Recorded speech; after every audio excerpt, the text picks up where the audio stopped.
कसाई था सदना। वो बहुत ईमानदार था। वो भगवान के नाम कीर्तन में मस्त रहता था।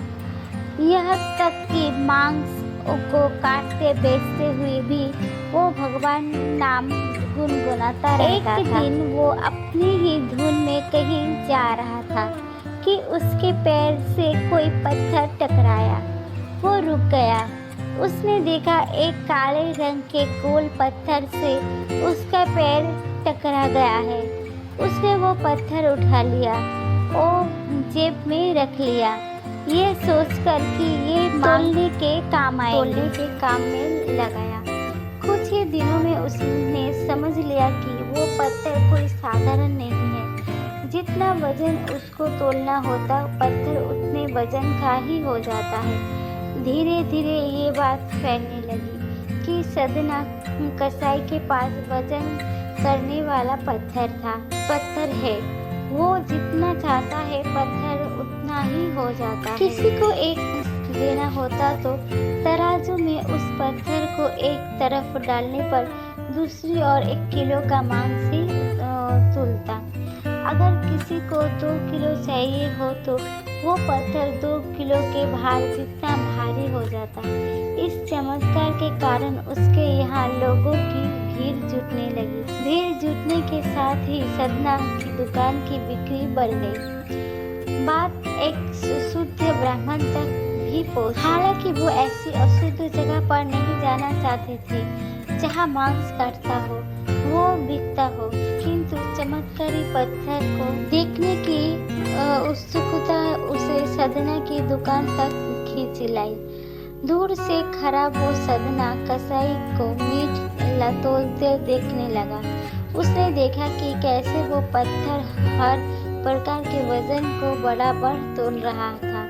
ध्यान से देखने पर उसके शरीर के रोए खड़े हो गए।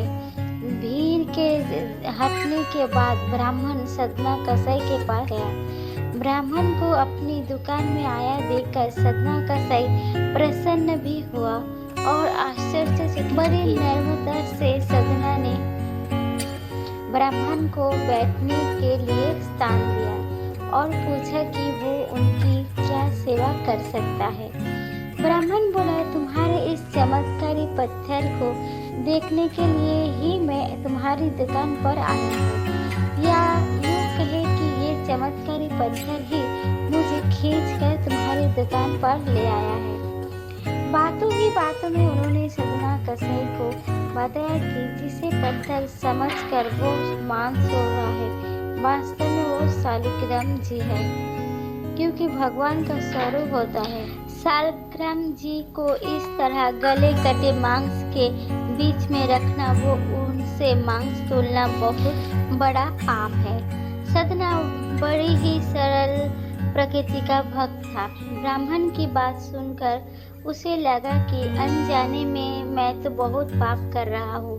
अनुनय विनय करके सदना ने वो शालिग्राम उन ब्राह्मण को दे दिया और कहा कि आप तो ब्राह्मण हैं, आज आप ही इनकी सेवा परिचर्या करके इन्हें प्रसन्न करें। मेरे योग्य कुछ सेवा हो तो मुझे अवश्य बताएं। ब्राह्मण उस शालिग्राम शिला को बहुत सम्मान से घर ले आए। घर आकर उन्होंने श्री शालिग्राम को स्नान करवाया, पंचामृत से अभिषेक किया, वो पूजा अर्चना आरंभ कर दी।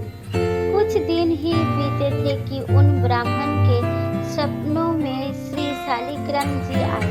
वो कहा, हे ब्राह्मण, मैं तुम्हारी सेवाओं से प्रसन्न हूँ, किंतु तुम मुझे उसी कसाई के पास छोड़ आओ। सपनों में ही ब्राह्मण ने कारण पूछा तो उत्तर मिला कि तुम मेरी अर्चना पूजा करते हो, मुझे अच्छा लगता है, परंतु जो भक्त मेरे नाम का गुणगान कीर्तन करते रहते हैं, उनको मैं अपने आप को भी बेच देता हूँ। सदना तुम्हारी तरह मेरा अर्चना नहीं करता है, परंतु वो हर समय मेरा नाम गुणगान गाता है, जो कि मुझे अच्छा लगता है, इसलिए तो मैं उसके पास गया था। अगले दिन ही सदना कसाई के पास गया। वो उनको प्रणाम करके सारी बात बताई। वो श्री शालिग्राम जी को उन्हें सौंप दिया। ब्राह्मण की बात सुनकर सदना कसाई की आंखों में आंसू आ गए। मन ही मन उन्होंने मांस बेचने खरीदने की कार्य को तिलांजलि देने की सोची और निश्चय किया कि यदि मेरे ठाकुर कीर्तन पसंद है तो मैं अधिक से अधिक समय नाम कीर्तन ही करूँगा। अगर आपको मेरी ये छोटी सी कहानी अच्छी लगी तो प्लीज़ एक लाइक ज़रूर कर देना। देखने के लिए धन्यवाद।